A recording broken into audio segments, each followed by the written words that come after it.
Yang berikutnya, kita akan belajar mengenai obat-obatan hipoglikemik oral, ya. Dibagi menjadi golongan insulin sekretagogue, ya. Ada sulfonylurea dan meglitinide.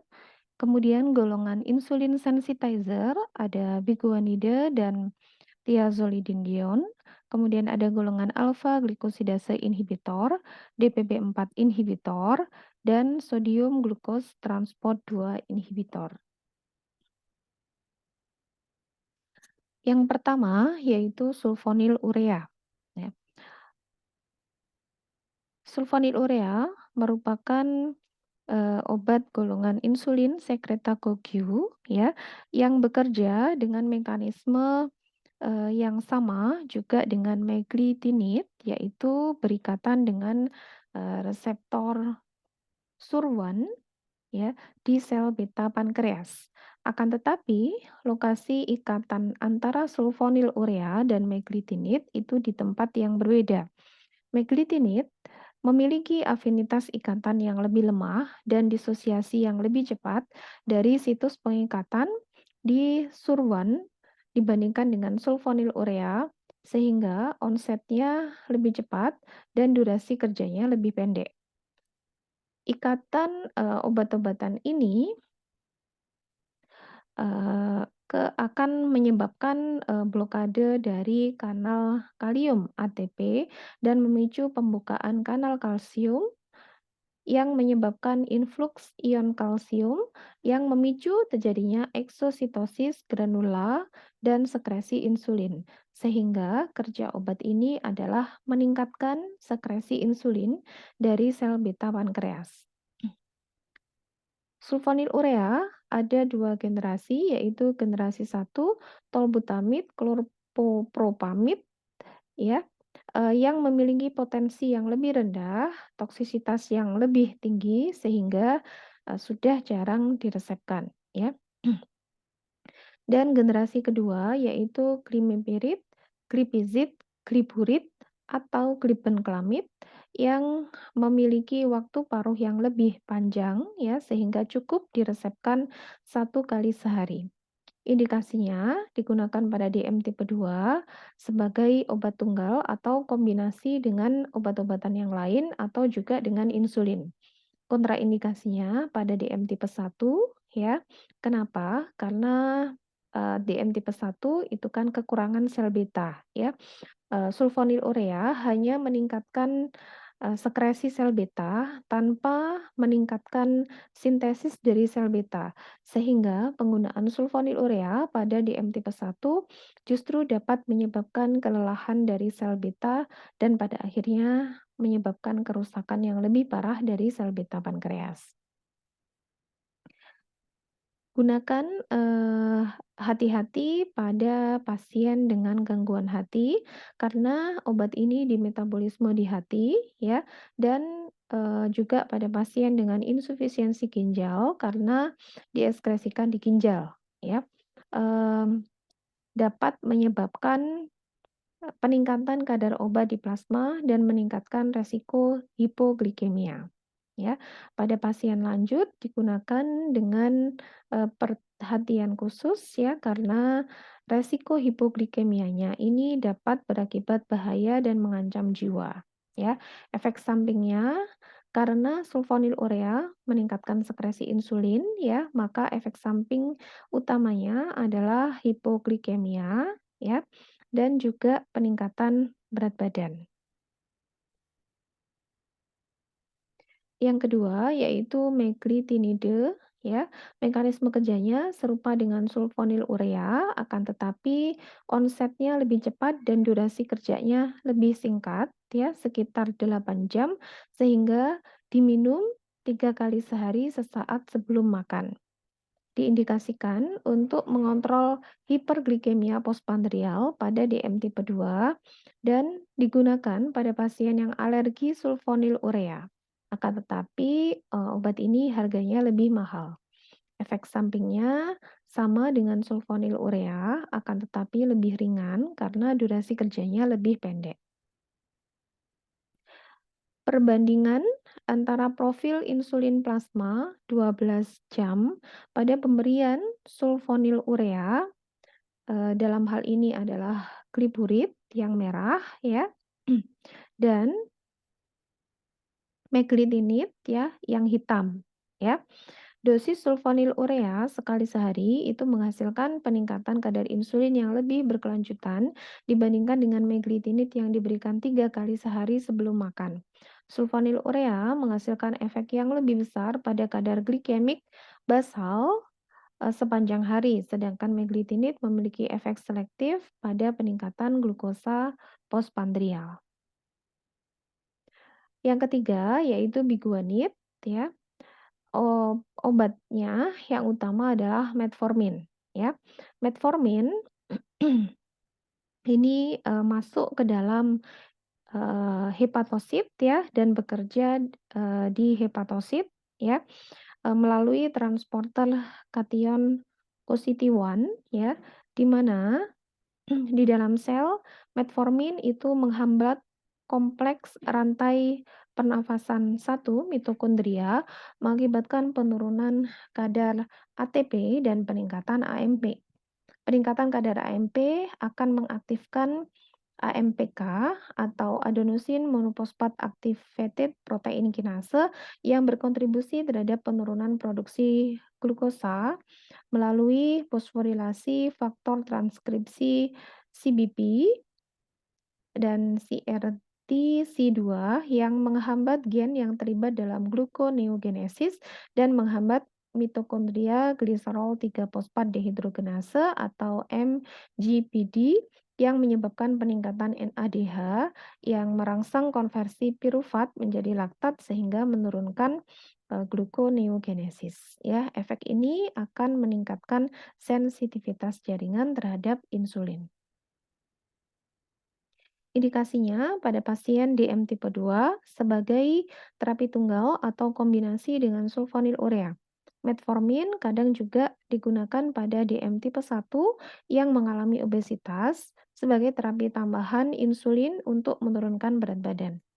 Tidak ada regimen dosis tetap, metformin diberikan dalam dosis terbagi dengan makanan atau sebagai formulasi extended release ya, preparatnya Glucopak XL yang diberikan sekali sehari saat makan malam. Efek sampingnya kebanyakan adalah gejala GI tract yaitu anoreksia, mual, muntah, diare, dan sakit perut. Ya, penggunaan jangka panjang metformin dapat mengurangi penyerapan vitamin B12 di usus sehingga menyebabkan gejala neuropati perifer dan anemia megaloblastik. Kondisi ini dapat dikurangi dengan suplementasi vitamin B12. Metformin juga sering menyebabkan laktat asidosis ya, karena efeknya dalam menghambat gluconeogenesis yang dapat mengganggu metabolisme asam laktat di hati. Metformin juga dapat menurunkan berat badan. Dikontraindikasikan pada kasus disfungsi kardiopulmoner pulmoner kronis ya, seperti gagal jantung kongestif, emfisema ya, di mana kondisi ini membuat pasien rentan terhadap anoksia jaringan sehingga meningkatkan resiko asidosis laktat. Juga dikontraindikasikan pada penyakit hati karena resiko asidosis laktat dan pada penyakit ginjal di mana GFR kurang dari 30 karena obat ini dieskresikan di ginjal. Juga pada kondisi asidosis metabolik dan riwayat penyalahgunaan alkohol. Yang keempat adalah thiazolidinedion ya. Obat ini adalah merupakan agonis sintetik untuk reseptor pipar gamma ya. Pipar gamma ini diekspresikan di berbagai jaringan ya, baik otot, rangka, hepar dan juga adiposa, di mana stimulasi dari pipar gamma itu dapat meningkatkan regulasi ekspresi gen yang terlibat dalam metabolisme lipid dan glukosa. Thiazolidinedion ini dapat meningkatkan ekspresi GLUT4 ya, meningkatkan kemampuan sel untuk mengambil glukosa sehingga meningkatkan sensitivitas insulin ya. Efeknya terjadi penurunan glukosa dan juga terjadi penurunan inflamasi yang ditandai dengan penurunan TNF-alfa dan CRP. Obat ini diindikasikan untuk DM tipe 2, dapat dikombinasikan dengan sulfonylurea maupun insulin, ya. Ini derivatnya ada pioglitazone dan rosiglitazone. Efek sampingnya itu kurang lebih 50% pasien wanita itu meningkatkan resiko patah tulang, kemungkinan disebabkan karena penurunan pembentukan osteoblast yang diinduksi oleh obat ini.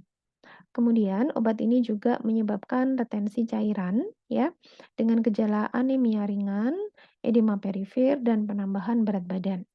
Terapi jangka panjang dikaitkan dengan peningkatan sedikit HDL, LDL dan juga penurunan trigliserida di mana pioglitazone itu juga selain sebagai agonis pipar gamma juga dapat merangsang pipar alfa ya, mekanisme yang sama dengan obat antidislipidemia golongan fibrat sehingga dapat menyebabkan penurunan lipid yang lebih signifikan dibandingkan dengan rosiglitazone yang merupakan agonis pipar gamma murni. Obat ini juga menyebabkan peningkatan berat badan yang lebih disebabkan oleh karena terjadinya retensi cairan dan aktivasi pipar gamma yang mengakibatkan peningkatan massa jaringan adiposa dan efek sentral meningkatkan nafsu makan. Ya. Obat ini ya karena kerjanya itu melibatkan perubahan ekspresi gen, maka obat ini memiliki efek terapeutik yang lambat ya, membutuhkan waktu berminggu-minggu hingga berbulan-bulan untuk dapat mencapai efek maksimal. Obat ini dikontraindikasikan pada pasien DM tipe 1, pasien dengan riwayat jantung ya karena thiazolidinedion dapat memperburuk gagal jantung karena dapat menyebabkan retensi cairan sehingga dapat meningkatkan beban jantung. Kemudian juga pada penyakit hati yang aktif yang ditandai dengan kadar transaminase yang tinggi karena obat ini dimetabolisme di hati. Adapun perbedaan efek metformin dan thiazolidinedion ya dapat dilihat di tabel ini. Thiazolidinedion itu menyebabkan penurunan asam lemak bebas di plasma dan memperbaiki dislipidemia, kemudian juga menurunkan tekanan darah, akan tetapi dapat menyebabkan efek peningkatan berat badan dan edema. Yang kelima yaitu inhibitor alfa glikosidase. Alfa glikosidase merupakan enzim yang terdapat di brush border dari intestin yang memecah karbohidrat menjadi gula sederhana sehingga mudah diabsorpsi. Penghambatan enzim ini akan menurunkan penyerapan glukosa sehingga dapat menurunkan glukosa postprandial. Preparatnya adalah akarbose dan miglitol yang potensinya 6 kali lebih besar dibandingkan dengan akarbose. Digunakan sebagai terapi tambahan pada DM tipe 2 dan diminum pada awal setiap makan, ya. Efek sampingnya tidak nyaman di perut, sering buang angin, diare. Efek samping ini timbul karena fermentasi karbohidrat yang tidak tercerna di usus besar menjadi asam lemak sehingga menyebabkan pelepasan gas ya. Efek samping dapat dikurangi ya seiring waktu karena peningkatan regulasi alfa glikosidase di bagian distal intestin yang meningkatkan penyerapan glukosa dan mengurangi jumlah karbohidrat yang masuk ke kolon. Obat ini dikontraindikasikan pada pasien dengan riwayat ketoasidosis diabetes, gangguan usus seperti tukak lambung, penyakit radang usus, dan penyakit hati atau ginjal. Kemudian yang keenam adalah DPP4 inhibitor ya. DPP4 ini merupakan suatu enzim yang diekspresikan pada permukaan sel endotel, limfosit T dan juga di sirkulasi di mana fungsinya adalah menonaktifkan inkretin yaitu GLP-1 dan GIP. Secara fisiologis waktu paruh inkretin itu hanya kurang lebih 2 menit ya.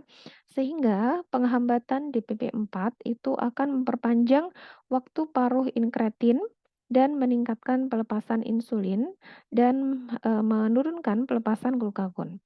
Inhibitor DPP-4 tidak memiliki efek signifikan terhadap motilitas dan nafsu makan, seperti yang diamati pada agonis GLP-1. Preparatnya adalah alogliptin, linagliptin, saxagliptin, dan sitagliptin. Digunakan pada DM tipe 2 sebagai monoterapi atau terapi kombinasi. Obat ini tidak berfungsi ketika gula darah rendah sehingga tidak menyebabkan hipoglikemia. Obat ini juga tidak menyebabkan perubahan berat badan, berbeda dengan analog GLP-1 yang menghasilkan penurunan berat badan tingkat sedang. Perbedaan ini mungkin disebabkan oleh efek yang lebih kuat yang dihasilkan oleh analog GLP-1 dibandingkan dengan inhibitor DPP-4. Efek sampingnya adalah infeksi saluran nafas atas, kemudian pankreatitis, karena obat ini menyebabkan perluasan sel kelenjar ductus pankreas dan dapat menyebabkan lesi intraepitel yang berpotensi berkembang menjadi adenokarsinoma pankreas. Obat ini juga meningkatkan resiko gagal jantung ya, terutama adalah saxagliptin dan alogliptin. Sehingga obat ini dikontraindikasikan ya untuk, DM tipe 1 dan juga, tidak efektif digunakan pada, eee, ketoasidosis diabetes. Pada pasien dengan gangguan fungsi ginjal, dosis obat ini harus dikurangi. Yang ketujuh adalah inhibitor sodium glucose transport atau SGLT2. SGLT2 ini diekspresikan di tubulus proksimal di mana dia memediasi reabsorpsi 90% dari glukosa yang difiltrasi. Inhibitor SGLT2 bekerja di ginjal untuk mengurangi reabsorpsi glukosa sehingga meningkatkan ekskresi glukosa melalui urin sehingga nantinya dapat menurunkan glukosa di plasma. Penurunan pembuangan glukosa dapat menurunkan berat badan, meningkatkan sensitivitas insulin, dan menurunkan kekakuan arteri. Peningkatan glukosa di lumen memfasilitasi pertukaran asam urat melalui GLUT9 sehingga meningkatkan ekskresi asam urat melalui urin dan menurunkan hiperurisemia. Penghambatan SGLT juga dapat menurunkan NHE3 yang menyebabkan peningkatan konsentrasi natrium di lumen yang memicu diuresis osmotik ringan sehingga dapat menurunkan tekanan darah. Preparatnya ada canagliflozin, dapagliflozin, dan empagliflozin. Diindikasikan untuk DM tipe 2. Obat ini dapat mengurangi resiko kardiovaskuler dan ginjal stadium akhir, berpotensi menurunkan berat badan, dan rendahnya insiden hipoglikemia. Obat ini juga dapat menurunkan tekanan darah karena efeknya sebagai diuretik osmotik ya. Efek sampingnya dapat menyebabkan infeksi saluran kemih dan kelamin karena adanya peningkatan glukosa di urin yang dapat memicu perkembangan bakteri penyebab infeksi. Kemudian dapat menyebabkan hipotensi, paling sering pada pasien dengan gangguan fungsi ginjal dan pasien lansia. Kemudian dapat juga menyebabkan dehidrasi hiperkalemi, terutama pada lansia dan pada pasien yang mendapatkan kombinasi dengan obat-obatan diuretik. Juga dapat menyebabkan insufisiensi ginjal, reaksi hipersensitivitas, ya, dan peningkatan resiko patah tulang dikaitkan dengan penurunan kepadatan mineral tulang di pinggul dan tulang belakang bagian bawah, dan akibat pengaruh pada kadar vitamin D dan juga hormon PTH atau paratiroid hormon, ya. Obat ini dikontraindikasikan pada pasien dengan gangguan, ginjal berat dan juga DM tipe 1, ya. Demikian, eee, perkuliahan mengenai obat antidiabetik oral, ya. Kita akhiri, wassalamualaikum warahmatullahi wabarakatuh.